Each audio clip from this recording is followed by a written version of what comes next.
तो hello hello hello guys, कैसे आप सभी लोग। आई होप बढ़िया होगे। तो आज मैं आपके सामने अपना शेयर करने वाला हूँ प्रोग्रेस रिपोर्ट और मेरा अभी क्या चल रहा है। तो फ़िलहाल मैं आपको बता दूँ, मैं हूँ अभी 11th ग्रेड में, प्रिपेयरिंग फॉर JEE एग्ज़ामिनेशन। अब आपको पता तो होगा ही, मेरे को बताने की ज़रूरत नहीं है कि JEE एग्ज़ामिनेशन होता क्या है बेसिकली। तो अभी मैं हूँ नर्चर कोर्स में, एलन में, कोटा में। एंड अभी मेरे को यहाँ पे आए हुए कम से कम लगभग 2 महीने हो चुके हैं प्रॉपर। हाँ, 2 महीने हो चुके हैं आराम। और मेरे 2 टेस्ट्स भी हो चुके हैं। हाँ, क्योंकि हर महीने टेस्ट होता है और डिसेंट सा ही स्कोर आया मेरे हिसाब से। मतलब मेरे लिए तो बेकार सा स्कोर आया मेरा, ठीक है। उतना अच्छा नहीं आया मेरा स्कोर पहले 2 टेस्ट्स में, ठीक है। और पहला टेस्ट तो मैं गिनता भी नहीं हूँ, पहले टेस्ट तो गिना भी नहीं जाता है वैसे भी, क्या ही आता है पहले टेस्ट में। तो बस आगे और प्रिपेयर करना है। अभी मैं बहुत ज़्यादा डिस्ट्रैक्टेड फील करता हूँ क्योंकि अभी मैं अगर पढ़ने बैठूँ, मैं कंसिस्टेंसी से नहीं पढ़ पा रहा हूँ अभी। लेकिन हाँ, उसको डेली रूटीन में लाना है। पहले तो मैं बिल्कुल निल था, कुछ नहीं पढ़ पाता था, ठीक है।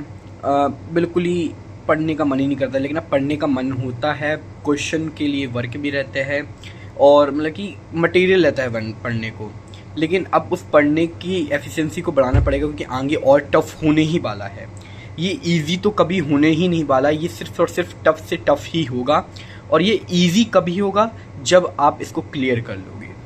हाँ, ये तभी आपके लिए इजी होगा क्योंकि जब तक आपका ये एग्जामिनेशन नहीं हो जाता तब तक ये टफ से टफ होता ही जाएगा। हर दिन ये टफ होता जाएगा। हर पल आपको लगेगा कि मुझे इस एग्जामिनेशन को छोड़ना है, I am not going to crack it, या फिर आपको सेल्फ डाउट होने वाला है। प्लीज़ वॉइस को थोड़ा सा इग्नोर करना।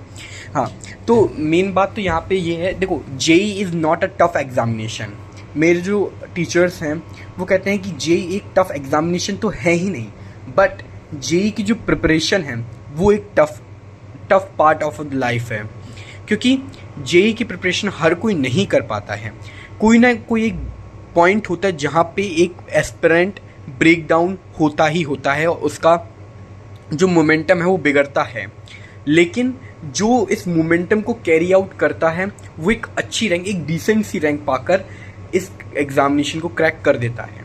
तो ऐसा भी नहीं है कि एग्जामिनेशन बहुत टफ है, रोज़ पढ़ना पड़ता है इस एग्जामिनेशन में, रोज़ आपको प्रैक्टिस करना पड़ेगा, रोज़ आपको अपने अंदर इम्प्रोवाइज़ करना पड़ेगा, वरना आप हर पल लगभग हज़ारों बच्चों से पीछे होते जाओगे।